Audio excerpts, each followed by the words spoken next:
Bine ați venit, dragilor din Zodia Berbec, oriunde v-ați afla în această lume. Suntem din nou împreună la o nouă lectură pentru următoarea săptămână a lunii august, perioada cuprinsă între 3 până pe 9 august. Așa că, dragilor, toți cei care aveți nu doar soarele, ci și luna, Venus sau poate ascendentul în Zodia Berbec, această lectură este de asemenea și pentru voi. Ca de fiecare dată, nu uitați, este totuși o lectură general colectivă, așa că vă rog să luați decât ceea ce va rezona cu voi. Desigur, vreau să le mulțumesc încă de la început tuturor celor care mă susțineți prin like-uri, prin comentarii frumoase, prin gesturi de apreciere și, desigur, prin fiecare gând bun care vine din partea voastră, așa că mii și mii de mulțumiri tuturor. Iar cei care sunteți pentru prima dată aici pe canal, dacă la finalul acestei lecturi simțiți că ați rezonat sau pur și simplu v-a plăcut, nu ezitați, dragilor, să vă abonați. Este gratuit și în felul acesta nu veți pierde niciuna dintre lecturile mele. Și acum, dragii mei, haideți să vedem care este energia generală pentru dragii mei din Berbec în săptămâna 3 până pe 9 august. Energia generală. Grație și mulțumire.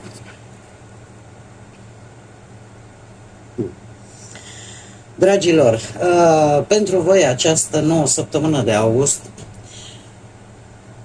vine cu o deschidere emoțională, cu un flux foarte pozitiv.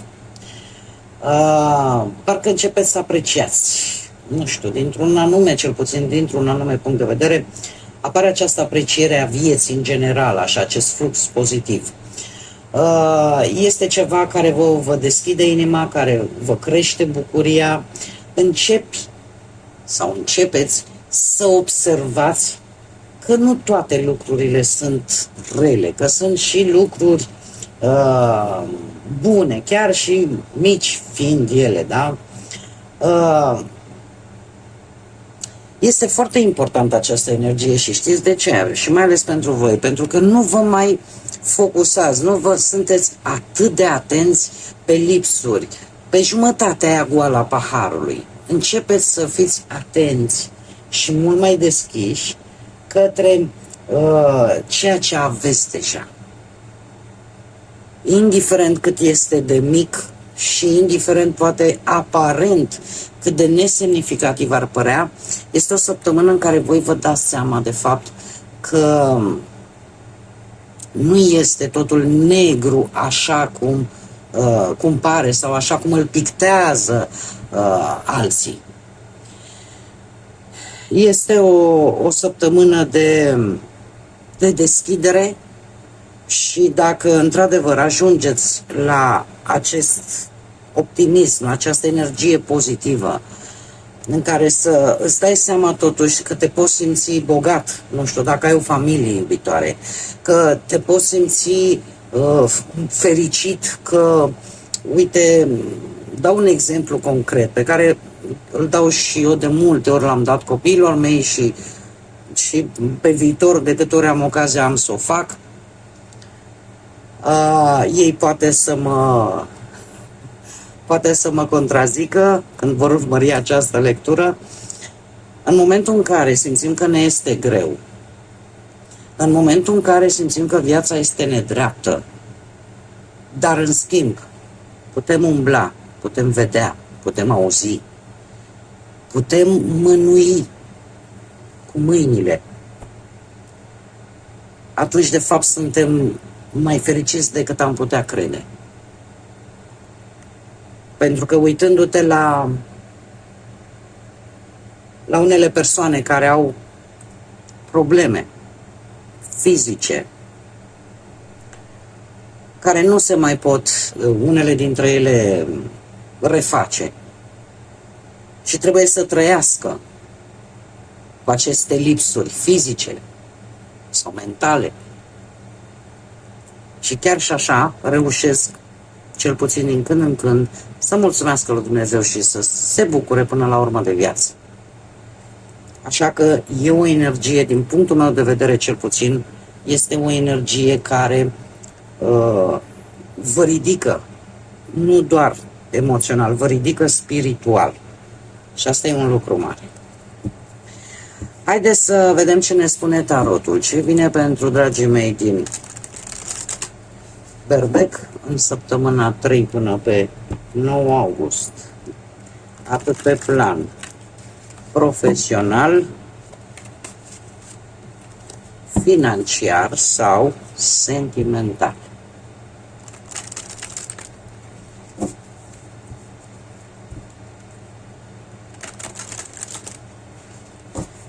Să vedem.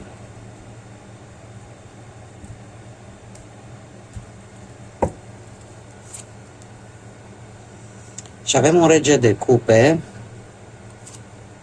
Azi voi folosi tarotul înțelept al bufnițelor. Să știți că bufnița nu este judecată greșit. Este o pasăre, cel puțin din punct de vedere al tarotului cărților, este o pasăre care reprezintă înțelepciunea. Bun, și avem deci rege de cupe, zodii de apă, rac pe scorpion, cel puțin pe parte profesională, un 7 de cupe, 3 de spade și îndrăgostiții, zodia gemeni. Haideți să le și clarificăm. Clarificăm, te rog, regele de cupe pentru dragii mei din Berbec, săptămâna 3 până pe 9 august. Încă o dată avem îndrăgostiții.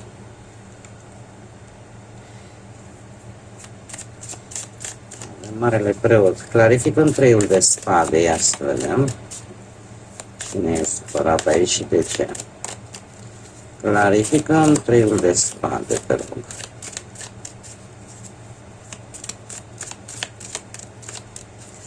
Treiul de spade, te rog.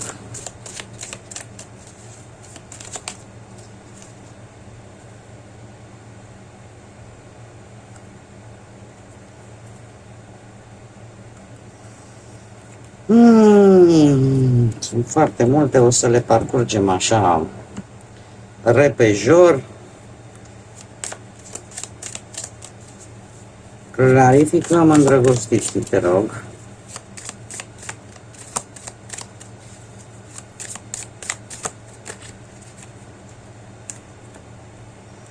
Și clarificăm surpriza săptămânii. Bun. Haideți să începem cu partea asta a muncii. Cum am mai spus, avem zodii de apă, rac, pești, scorpion sau zodia gemeni. De unde provine acest rege de cupe și ce simbolizează el? Pe partea asta a muncii îmi vorbește de calmitate, înțelepciune, proiecte posibil care să implice oameni, echipe, de asemenea, o decizie pe care voi ați luat-o cu ceva timp în urmă pe planul ăsta profesional, se pare că a dus la acest rege de cupe, la soluționarea posibil a unor conflicte legate de locul de muncă sau pur și simplu soluționarea prin niște decizii echilibrate, raționale, care vă pot soluționa ceva legat de viața voastră profesională în general.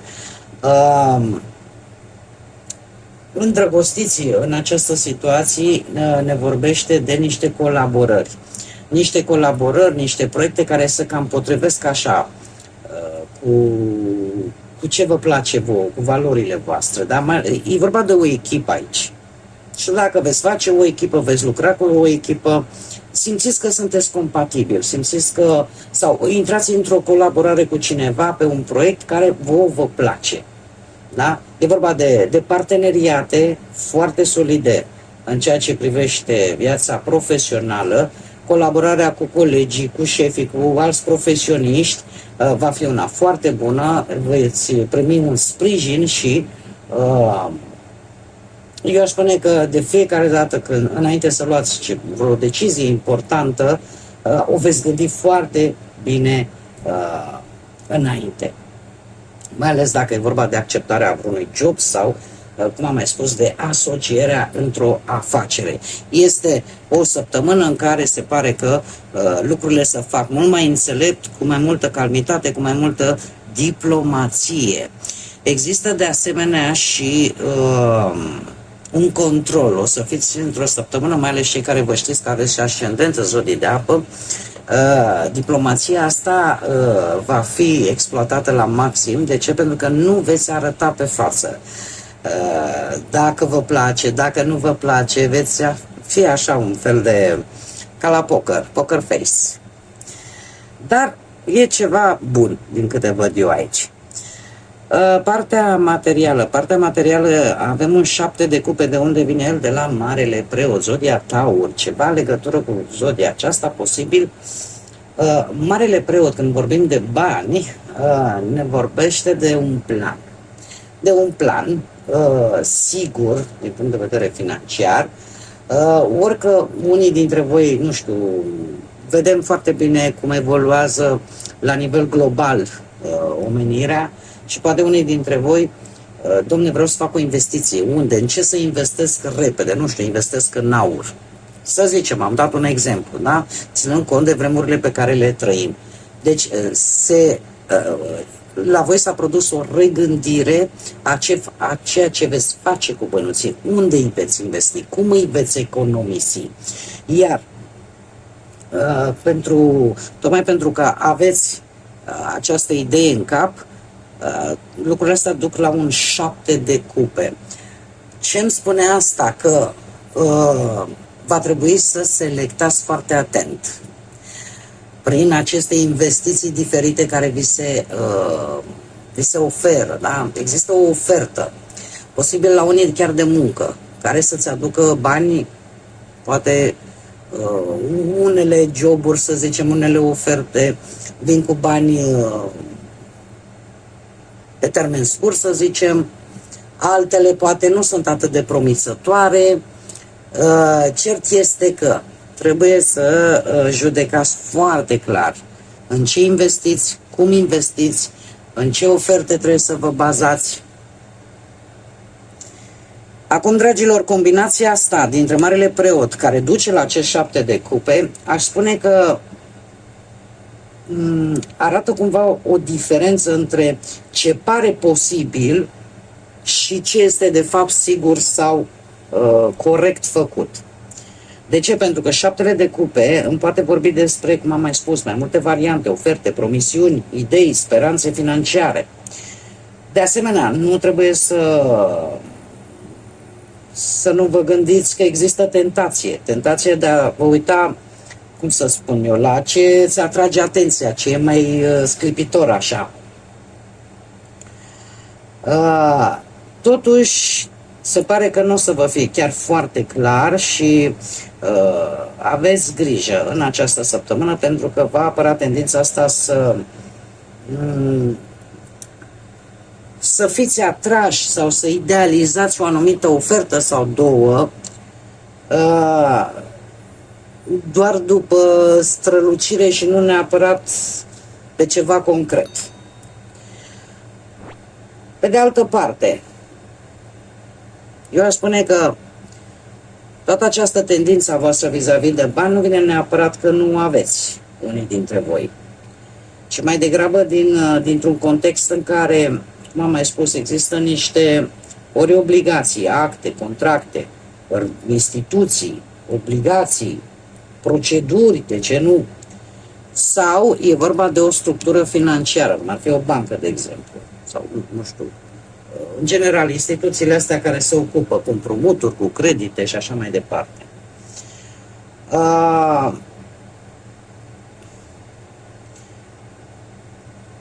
Pe de altă parte, eu cred că e vorba și de niște alternative, pentru că Marele Preot îmi vorbește de, cum să spun eu, de convingerea asta tradițională, cum am mai spus. Doamne, ce fac? Unde investesc?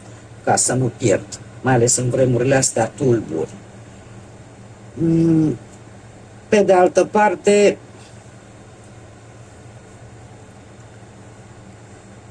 este destul de interesantă. Nu știu, concluzionând, ca să nu mă mai repet, pe de altă parte, eu gândesc în timp ce vorbesc aici și e posibil să fac și repetiții. Deci, ca să concluzionăm, există într-adevăr niște opțiuni, există niște promisiuni financiare, dar să știți, așa cum am mai spus, nu toate sunt la fel de reale. Așa că voi trebuie să verificați, e adevărat, dacă aveți o încrengătură sau o legătură cu vreo instituție financiară sau vreo situație financiară în care lucrurile trebuie făcute corect, trebuie să mergeți pe această linie.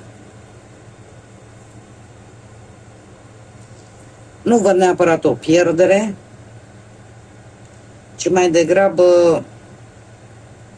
o soluție care poate veni printr-o instituție, printr-un specialist, de la un consilier, dintr-o procedură oficială sau, nu știu, ceva oricum prudent, care iară poate să mai fie.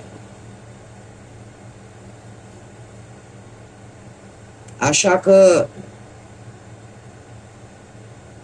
e bine în această săptămână să nu vă pierdeți foarte mult în presupuneri, ci să mergeți pe zona asta cât mai concretă, verificată și stabilă. Acum, ia să vedem de ce sunteți voi supărați. Cei care sunteți într-o relație. Foarte multe cărți aici. Am încă o dată Zodia Taur, Zodia Leu, Zodii de apă iar, Rac, Pești, Scorpion. Aici sunteți voi. Se repetă cifra 8, dragilor, care ne vorbește de puterea manifestării și la are pe Saturn o energie yang, o energie masculină, care ne arată dorința voastră de putere, dorința voastră de succes, vreți rezultate, cel puțin pe partea asta a relației. Din ce văd eu aici, avem un 8 de cupe. E posibil ca la un moment dat voi să fi fost mai mult atenți pe partea asta a muncii, să fi neglijat un pic poate relația, pur și simplu din angajamentul pe care și responsabilitățile care v-au ocupat posibil tot timpul. Acest top de cupe îmi vorbește de acea idee în care, exact cum am văzut energia generală, e ca și cum ai zice, eu ce fac? Muncesc toată ziua și de fapt îmi neglijez ceea ce iubesc, familia, soția, soțul. Și voi încercați cumva, se pare că ați încercat să lăsați în urmă toate aceste lucruri. E ca o conștientizare până la urmă. Ați încercat să vă organizați foarte bine cu acest cavaler de cupe. Acum nu știu dacă partenerii voștri au vreo legătură cu aceste zodii pe care eu le-am enumerat mai înainte. Dar ce pot să vă spun vis-a-vis de acest cavaler de cupe este că au fost niște gesturi făcute de voi, din câte văd eu aici. Nu e obligatoriu fiind o lectură general colectivă, dar aici s-au făcut niște gesturi destul de romantice până la urmă, surprize de tot felul, gesturi de iubire, mesaje, scrisori, nu știu dacă se mai practică, dar mesaje, poate chiar cadouri simbolice, dar nu care să coste bani mulți. Sau pur și simplu ați avut și vreun eveniment probabil la care ați mers împreună. Avem un 4 de monede, stabilitate. E ca și cum ai zice, trec de pasa asta proastă, relația este mai stabilă, dar își păstrează încă rigiditatea. Asta ce înseamnă că s-a pus accent în relația voastră pe siguranță, pe confort, pe casă, pe bani, pe planuri în comun, da? Dar mai puțin pe sentimente, pentru că foarte interesant, adică au fost cam puține în ultima perioadă, să spunem așa.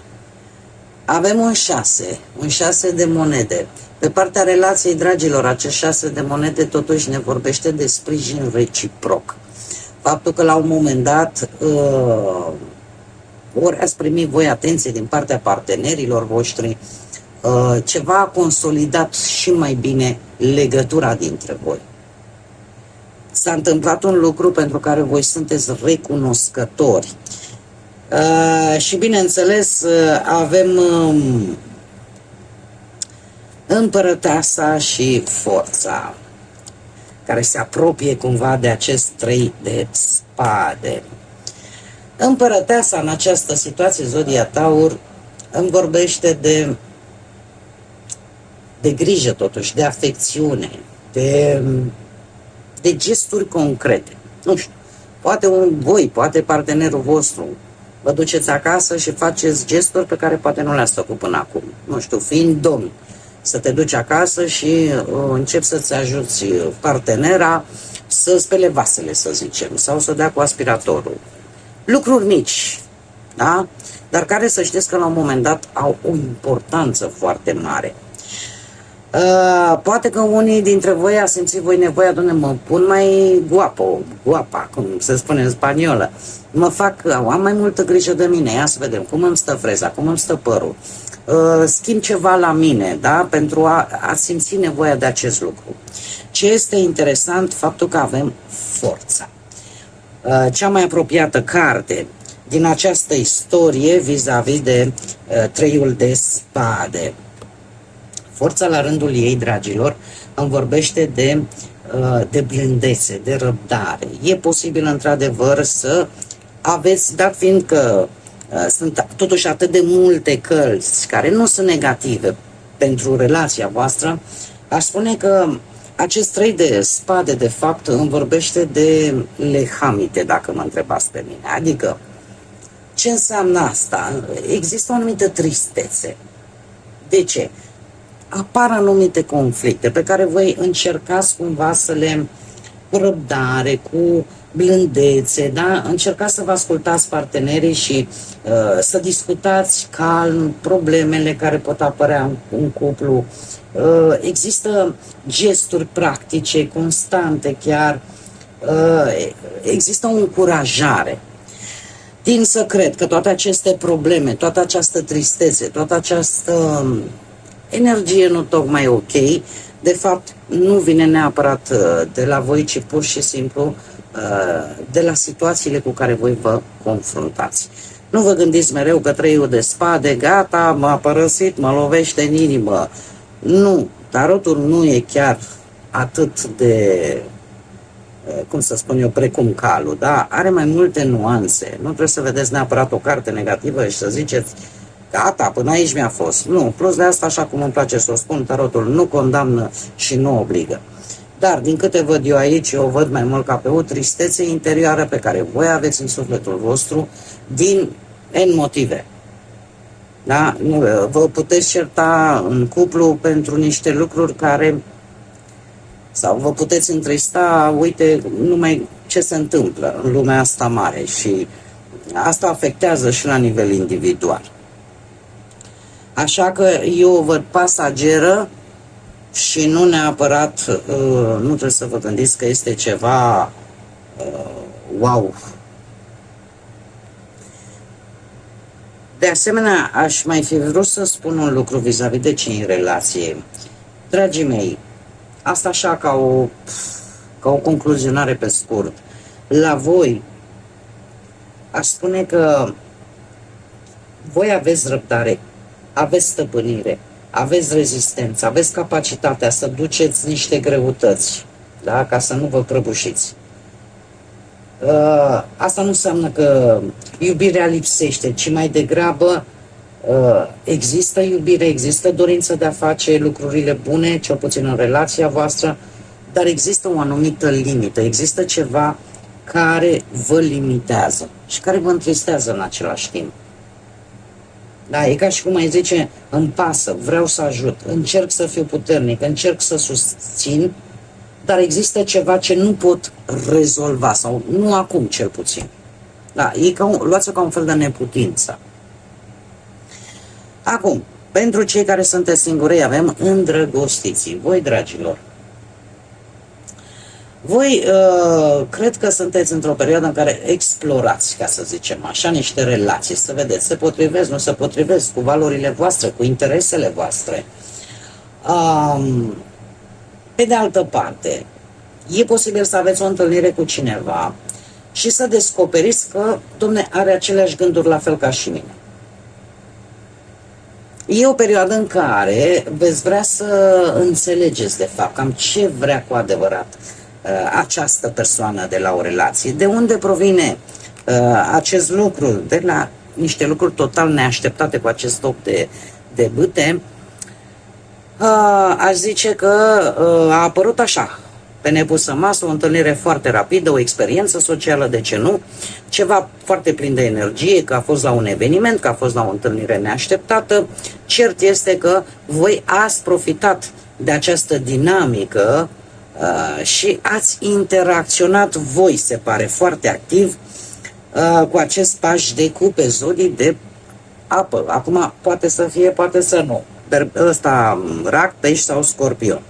Ce îmi spune acest paș de cupe? Păi, apare o atracție, ceva romantic, de la cineva care își exprimă interesul, sau chiar putem vorbi de un posibil nou început de relație, sau de această invitație la un eveniment social, de această întâlnire în care e o persoană deschisă, își dorește noi experiențe. Așa că singurul lucru pe care aș putea să vi-l spun, cel puțin în această săptămână, totuși, nu știu dacă voi sau cealaltă energie poate da dovadă de un pic de naivitate, sau să vă încredeți așa din prima în toate persoanele. Dar nu vă lăsați purtați de emoții, mai ales dacă vă știți că aveți lună, Venus sau chiar ascendentul în zodii de apă. Analizați situația și încercați să o vedeți într-un mod cât mai realist. Care este surpriza săptămânii pentru voi? Un as de monedă, o ofertă foarte bună, cel puțin din punct de vedere, aș spune, financiar, de unde provine de la un doi de spade. Un doi de spade care îmi vorbește de o perioadă în care ați fost un pic blocați, în care ați refuzat, poate să vedeți un anumit adevăr, indiferent că de ce parte a vieții vorbim, fie ea profesională, de bani, de relație, da? De sentimente. Ați traversat o perioadă în care orică n-ați vrut voi să vedeți un adevăr, orică a existat o situație în care trebuia luată o decizie, dar ați preferat să nu vedeți. Da, ați cam tot amânat-o așa și de ce? Pentru că realitatea poate nu era cea pe care voi vă doreați. Doar că în această săptămână cu acest as de monede se pare că există cel puțin din punct de vedere material, există șansa unui nou început, o ofertă financiară care să-ți deschidă un pic orizonturile, sau pur și simplu vorbim de un început de stabilitate în care poate, nu știu, pe orice domeniu am vorbit, da? Poate să apară un posibil venit sau câștig în bani, dar de asemenea ne vorbește de un moment stabil, un moment sigur în relațiile voastre, da? Indiferent de ce natură sunt ele. Așa că nu era surpriza. Haideți să vedem și care e mesajul îngerilor pentru voi, dragilor, în această săptămână. Să vedem. Legea atracției, dragii mei. Fiecare gândire este o investiție care îți va proporționa dividende imediate, așa că investește de formă ingenioasă, ai puterea să alegi gândurile și să le aliniezi cu iubire, cu pace, cu armonie, iar dacă voi veți cere îngerilor voștri, păzitori, arhangheli, divinități în general, noi vom sintetiza, de fapt nu vom sintetiza, nu că iară, cine știe ce tâmpenie de cuvânt spun în română, îmi cer mii de scuze, se mai întâmplă să mă mai blochez și eu. Cert este că cumva îngerii, divinitatea va încerca să cumuleze într-un fel armonios gândurile tale cu vibrațiile cele mai înalte. Mai pe înțelesul tuturor, este un mesaj care spune că trebuie să aveți grijă, cum să zic eu, să aveți grijă ce gândiți, cum gândiți, unde vă puneți mintea la contribuție, da? Pentru că ceea ce voi hrăniți în această săptămână, prin gândurile voastre, cumva începe să influențeze, să vă influențeze în primul rând starea voastră și felul în care voi vedeți ce se întâmplă în jurul vostru. Așa că nu vă concentrați doar pe frică, pe lipsuri sau pe ce ar putea merge rău, așa cum bine am văzut încă de la începutul lecturii, pentru că riscați să vă blocați și să vedeți totul doar prin acest filtru negativ. Dar dacă voi vă puneți mintea la contribuție, alegeți conștient, gândurile sunt mult mai liniștite, mult mai constructive și mult mai apropiate de iubire, de armonie, da? Începeți să vă recăpătați încrederea în voi și orice gând pe care voi îl repetați în mintea voastră și în gând pozitiv, cumva veți simți așa că produce imediat un efect în voi înșivă, da? E posibil ca unii dintre voi să se gândească că nu pot să obțină ceva, că nu aveți de ajuns, că sigur se întâmplă, dar mai prăpăstioși așa.